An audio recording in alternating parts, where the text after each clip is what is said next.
Hello everyone, स्वागत है आपका आपके अपने चैनल वी एजुकेशन में। दोस्तों, आज हम एक नया टॉपिक लेकर आए हैं। आज हम पढ़ने वाले हैं जंतु जगत। ठीक है, आज हम जंतु जगत को ख़त्म करेंगे और जो इसका पार्ट रह जाएगा उसको हम कल के क्लास में देखेंगे और इसके बाद हम करेंगे पादप जगत। ठीक है, तो दोस्तों क्लास शुरू करने से पहले आप चैनल को लाइक कर दीजिए, सब्सक्राइब कर लीजिए और बेल आइकन को ज़रूर से आप ऑन कर दीजिए ताकि जब भी हम क्लास डालें तो वो आप तक पहुंच सके। ठीक है, और हाँ, इसकी पीडीएफ के लिए आप टेलीग्राम चैनल को ज्वाइन कर लीजिए। इसका लिंक मैंने डिस्क्रिप्शन बॉक्स में दे दिया है, तो वहाँ आप जाकर चेक कर सकते हैं। ठीक है, तो हम कर लेते हैं अपनी क्लास को शुरू। दोस्तों हम पढ़ने वाले हैं, जैसे कि मैंने पहले ही बता दिया है, जंतु जगत। ठीक है, एनिमल किंगडम हम पढ़ने वाले हैं।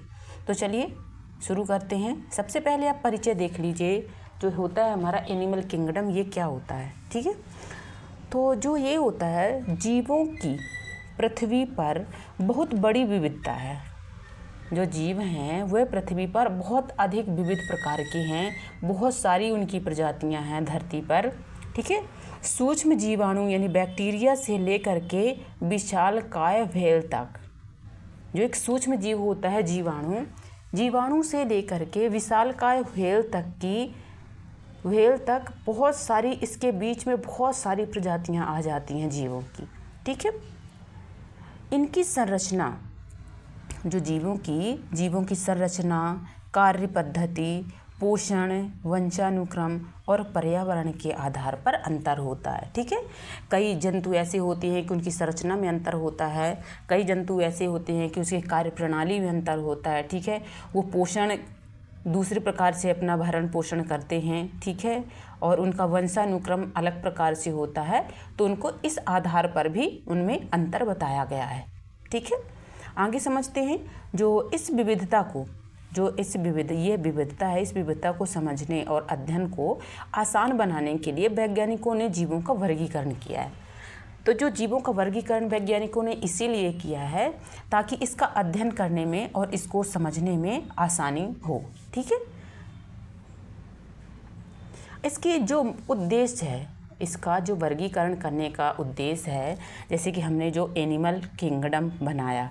ठीक है, तो इस बनाने का उद्देश्य क्या हो जाता है, तो इसका उद्देश्य है समान विशेषताओं वाले जीवों को एक समूह में रखना ताकि उनका अध्ययन सरल हो सके। ठीक है, इसका मेन उद्देश्य ये था कि जो समान विशेषता वाले जीव हैं, जो एक ही विशेषता वाले जीव हैं, उनको अलग समूह में रखा जाए ताकि उनका अध्ययन करना सरल हो जाए। ठीक है, अब देख लेते हैं वर्गीकरण का जो इतिहास है, हिस्ट्री ऑफ क्लासिफिकेशन, ये क्या होती है। तो सबसे पहला जो है द्विजगत, सबसे पहला हमारा है द्विजगत आया हमारा। इसको किसने बोला? Carolus linear. ठीक है, कैरोलस लीनियस ने ये दिया था 1735 में। जीवों को दो भागों में इन्होंने बांटा था। कैरोलस लीनियस इन्होंने दो भागों में बांटा। तो इन्होंने किस में बांटा? तो सबसे पहले इन्होंने प्लांटी और दूसरा है एनिमेलिया, यानी सबसे पहले इन्होंने पादप और जीव में बांटा। ठीक है, यानी कि सभी पौधे और सभी जानवर, इनको अलग अलग में बांटा। फिर तीन जगत वर्गीकरण हुआ। अब तीन जगत वर्गीकरण में इस वर्गीकरण को हैकल ने दिया था। आपको ये चीज़ें बहुत ध्यान रखनी है दोस्तों। जो हमारा आपने अभी द्विजगत पढ़ा, द्विजगत किसने दिया था? कैरोलस लीनियस ने दिया था। ठीक है, ये चीज़ ध्यान रखना है और इनके दोनों ये जो भाग याद रखना है। तो सबसे पहला जो हमारा प्लांटी था, प्लांट और एनिमल। ठीक है, प्लांट और एनिमल दोनों आपको ध्यान रखना है। फिर तीसरा जगत आ जाता है हमारा, जो तीन जगत वर्गीकरण होता है। अब तीन जगत वर्गीकरण को किसने दिया था? हैकल ने दिया था। जिस पॉइंट पे मैं आपको हाईलाइट कर रही हूँ, उस पॉइंट को आप ज़्यादा ध्यान से देखिए। इनफैक्ट आप अगर पेन कॉपी लेकर बैठे हैं तो नोट डाउन भी करते चलिए साथ साथ में। ठीक है, और जो हैकल हैं, इन्होंने अर्नेस्ट हैकल ने इन्होंने एक नए प्रजाति को जोड़ दिया, इन्होंने प्रोटिस्टा को। तो इनका तीन जगत बन गया। जो जंतु जगत में, जैसे कि ये जंतु जगत तो था ही, पादप जगत भी था, क्योंकि कैरोलस लीनियस ने दो जगत तो ऑलरेडी बता ही रखे थे। और जो हैकल जी थे, हैकल ने एक अलग सी ये वाला और टर्म जोड़ दिया, प्रोटिस्टा का। ठीक है, तो ये होने लगा हमारा 3 जगत वर्गीकरण। अब आता है हमारा 4 जगत वर्गीकरण। अब 4 जगत वर्गीकरण किसने दिया? तो इन्होंने कोपलैंड ने दिया था। ठीक है, 4 जगत वर्गीकरण इन कोपलैंड ने दिया था। और इन्होंने किसको जोड़ा? इन्होंने न्यू एक टर्म जोड़ा, मोनेरा को। ठीक है, जो पहले से चले आ रहे थे वो तो थे ही ऑलरेडी, उनको हटाया नहीं गया इसमें। जैसे कि जो जंतु जगत चला आ रहा था, जिसको कैरोलस लिनियस ने बताया कि जंतु जगत और पादप जगत ये तो थे ही। फिर प्रोटिस्टा आया, इसके बाद इन्होंने जोड़ दिया मोनेरा को। ठीक है, तो ये हो गया 4 जगत वर्गीकरण।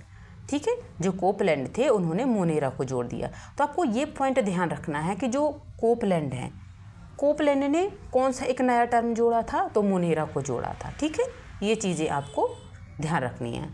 अब आ जाते हैं जो 5 जगत वर्गीकरण है। 5 जगत वर्गीकरण में इस जगत का वर्गीकरण व्हिटेकर ने, दोस्तों सबसे ज़्यादा इम्पोर्टेंट अगर ये है तो ये 5 जगत वर्गीकरण सबसे ज़्यादा इम्पोर्टेंट है।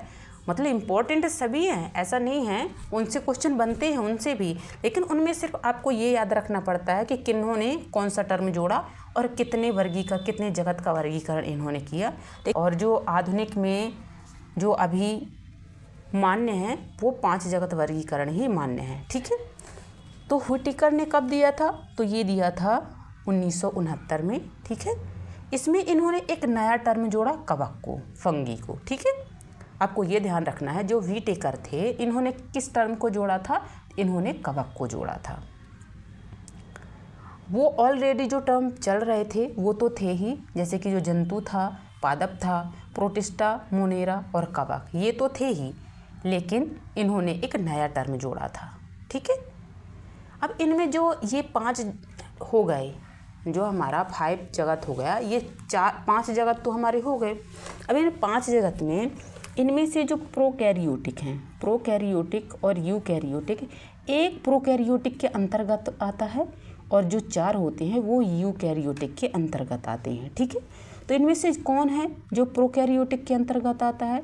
तो इनमें से जो है हमारा मोनेरा, मोनेरा हमारा प्रोकैरियोटिक के अंतर्गत आता है। आपको ये पॉइंट ध्यान रखनी है। जो वर्तमान में इसी वर्गीकरण को मान्यता प्राप्त है, किसकी? व्हिटेकर की। ठीक है, इन्होंने 1969 में दिया था, तो इसी जगत को मान्यता प्राप्त है। अब जैसे कि जो जीवों का जैसे वर्गीकरण है, तो यहाँ से जैसे मैंने इसको डाल रखा है आपके ज़्यादा समझने के लिए, जैसे प्रोकैरियोटिक में आ जाता है अथवा मोनेरा। ठीक है, और यूकैरियोटिक हो जाता है अलग चीज़। अब प्रोकैरियोटिक के इसमें 2 भाग हो जाते हैं, आर्कीबैक्टीरिया अथवा आर्किया, या यूबैक्टीरिया अथवा बैक्टीरिया। ठीक है, और हमारा जो यूकैरियोटिक हो जाता है उसके भी 2 टर्म हो जाते हैं नीचे, जैसे कि एक कोशिकीय हो जाता है, एक बहुकोशिकीय हो जाता है। ठीक है, यूनिसेल्यूलर और मल्टीसेल्यूलर हो जाता है। अब जो एक कोशिकीय होता है, जैसे कि यहाँ पे देख पा रहे होंगे, ये प्रोटिस्टा हो जाता है और ये किस संघ के अंतर्गत आता है? तो ये आ जाता है हमारा प्रोटोजोआ संघ के अंतर्गत। ठीक है, जो बहुकोशिकीय होता है इसमें एक कोशिकीय भित्ति होती है और इसमें कोशिका भित्ति रहित होती है। इसमें कोशिका भित्ति होती है और इसमें कोशिका भित्ति नहीं होती है। अब कोशिका भित्ति के अंतर्गत भी कौन कौन से आ जाते हैं? तो जो प्रकाश संश्लेषण करने वाले होते हैं और प्रकाश संश्लेषण करने वाले नहीं होते हैं। ठीक है, इनमें आ जाते हैं। और जो कोशिका भित्ति रहित होते हैं उनमें आ जाता है जगत 5। ठीक है, जैसे कि एनिमेलिया, और बाकी आप यहाँ पे और देख सकते हैं। जो प्रकाश संश्लेषण करते हैं उसके अंतर्गत आ जाता है हमारा पादप जगत, और जो प्रकाश संश्लेषण नहीं करते हैं उसके अंतर्गत आ जाता है कवक। अब देख लेते हैं जो द्विनाम पद्धति है, ये क्या होती है द्विनाम पद्धति? तो पहला नाम जो होता है वंश। ठीक है, ये वंश पहला बड़ा अक्षर होता है, और जो दूसरा हमारा हो जाता है, दूसरा नाम हो जाता है, वह जाति हो जाती है, यानी स्पीसीज, ये छोटा अक्षर। ठीक है, जैसे कि होमो सेपियंस। ठीक है, इसको आप ऐसे समझ सकते हैं। अब देख लेते हैं जो पशु जगत होता है, जो एनिमल किंगडम होता है, उसका क्लासिफिकेशन कैसे करते हैं। तो सबसे पहले देखेंगे जो हमारा पशु जगत होता है, पशु जगत को कई आधारों पर वर्गीकृत किया जाता है, जैसे कि ऐसे देख सकते हैं आप, स्तरीय संगठन के आधार पर, सिमेट्री के आधार पर, ठीक है। इसमें शरीर की परतों के आधार पर देख सकते हैं, शरीर गुहा के आधार पर देख सकते हैं, और नोटोकार्ड की उपस्थिति के आधार पर भी देख सकते हैं, ठीक है। अब इसके मुख्य 2 भाग होते हैं, ठीक है। जो जीव जगत होता है हमारा, इसमें मुख्यतः 2 भाग होते हैं। सबसे पहला आ जाता है हमारा अकशेरुकी, दूसरा हो जाता है कशेरुकी।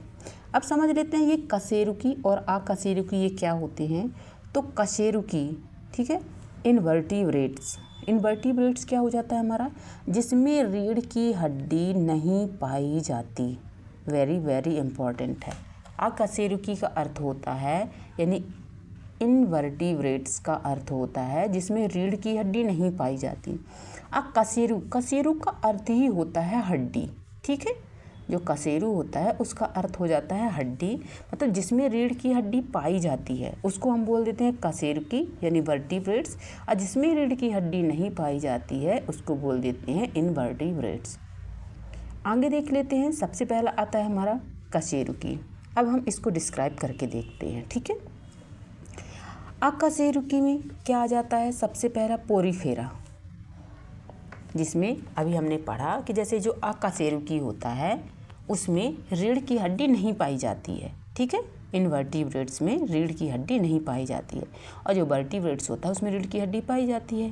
तो इसमें अकशेरुकी में, इनवर्टिब्रेट्स में सबसे पहला हम पढ़ेंगे पोरीफेरा को। ये पोरीफेरा क्या होता है, तो ये जो संघ होता है, पोरीफेरा संघ होता है, जिसे स्पंज के नाम से जाना जाता है, ठीक है। जो पोरीफेरा होता है, पोरीफेरा में को स्पंज के नाम से भी जाना जाता है। जंतु जगत का एक समूह है, पोरीफेरा जंतु जगत का एक समूह है जो सरल बहुकोशिकीय जीवों से बना हुआ है, ठीक है। इसमें एक कोशिका नहीं है बल्कि बहुकोशिकीय, बहुत सारी कोशिकाओं से मिलकर बना होता है। ये जीव आमतौर पर जलीय होते हैं। आपको ये चीज़ें ध्यान रखना है दोस्तों, मैं आपको हाईलाइट कर रही हूँ जो आपको याद रखना है। तो ये आमतौर पर जो पोरीफेरा होते हैं ये आमतौर पर कैसे होते हैं, ये जलीय जीव होते हैं। और पोरीफेरा को किस नाम से जाना जाता है, स्पंज के नाम से भी जाना जाता है, ठीक है। और ये बहुकोशिकीय जीवों में, बहुकोशिकीय जीवों से बना है। इनके शरीर में छिद्रों की प्रणाली होती है जिसे ऑस्टिया कहते हैं। दोस्तों ये वाला क्वेश्चन कई बार एग्जाम में आया हुआ है। जो पोरीफेरा में जानवरों के शरीर में जो छिद्र होते हैं उनको किस नाम से जाना जाता है, तो ऑस्टिया के नाम से जाना जाता है, ठीक है। ये ध्यान रखना आपको। आगे देख लेते हैं, जिसके माध्यम से पानी, ठीक है, जो पोरीफेरा होता है जिस स्पंज बोलते हैं, इसके माध्यम से जो पानी होता है वो शरीर में प्रवेश करता है पोरीफेरा के। ये सबसे सरल बहुकोशिकीय जीव होते हैं। जो पोरीफेरा संघ के प्राणी होते हैं इसमें बहुत बहुकोशिकीय जीव होते हैं। शरीर में अनेक छिद्र होते हैं यानी पोर्स होते हैं, ठीक है। असिमेट्रिक होते हैं, इनमें सिमेट्रिकल बिल्कुल भी नहीं पाई जाती है। और इनके उदाहरण देख लेते हैं, जैसे कि साइकोन हो जाता है, ठीक है, यू स्पॉन्जिया हो जाता है।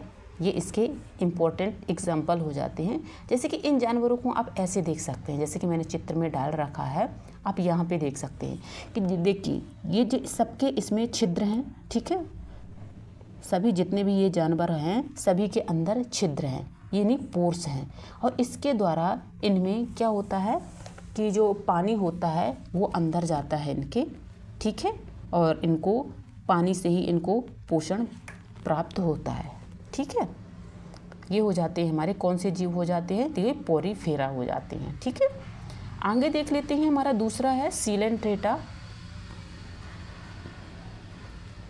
दूसरा हमारा है सीलेंट्रेटा, इसको हम निडेरिया के नाम से भी जानते हैं। ये दोनों नाम आपको ध्यान रखना है, निडेरिया और सीलेंट्रेटा, ठीक है। अब ये क्या होते हैं, आगे देख लेते हैं। जाति सीलेंट्रेटा जो जाति होती है यानी प्रजाति होती है, जिसे अब निडेरिया के नाम से जानते हैं। सीलेंट्रेटा कई बार अगर आपको आ जाएगा, उदाहरण नाम देकर आ जाएगा, सीलेंट्रेटा और निडेरिया आ जाएगा तो आप कंफ्यूज हो जाओगे। कई बार बच्चे कंफ्यूज हो जाते हैं कि सीलेंट्रेटा अलग प्राणी होते हैं और निडेरिया अलग प्राणी होती हैं, तो आपको बिल्कुल कंफ्यूजन क्रिएट नहीं करना है अपने दिमाग में। सीलेंट्रेटा ही निडेरिया होते हैं, ठीक है। ये बात आप कहीं भी अपने नोट बुक में लिख लीजिए, ताकि आप अगर कभी देखते हैं तो आपको कन्फ्यूजन क्रिएट बिल्कुल भी ना हो। ये भी एक जलीय जीवों में का संघ है। जैसे कि अभी आपने पोरीफेरा संघ को देखा, तो भी एक जलीय जीवों का संघ था। और आप अभी निडेरिया देख रहे हैं, जिसको हम सिलेंट्रेटा भी कहते हैं, ये भी एक जलीय जीवों का संघ है, ठीक है, जिसमें ज़्यादातर समुद्री जीव शामिल होते हैं, ठीक है। इसमें जो होते हैं समुद्री जीव शामिल होते हैं। ये बहुकोशिकी और सरल ऊतक स्तरीय संगठन वाले जीव हैं जो अकशेरुकी हैं, यानी इनमें कशेरुकी यानी रीढ़ की हड्डी नहीं पाई जाती। जो सिलेंट्रेटा यानी निडेरिया संघ के प्राणी होते हैं उसमें रीढ़ की हड्डी नहीं पाई जाती है। इसके उदाहरण कौन कौन से हो जाते हैं दोस्तों? इन सभी के उदाहरण आपको एकदम से रट जाने चाहिए, क्योंकि अधिकांश क्वेश्चन इनके ऐसे ही बनते हैं कि उदाहरण देकर पूछ लिया जाएगा आपको कि ये किस संघ का प्राणी है, ठीक है। इसलिए आपको मैं बार बार फोर्स कर रही हूँ इसको याद रखने के लिए,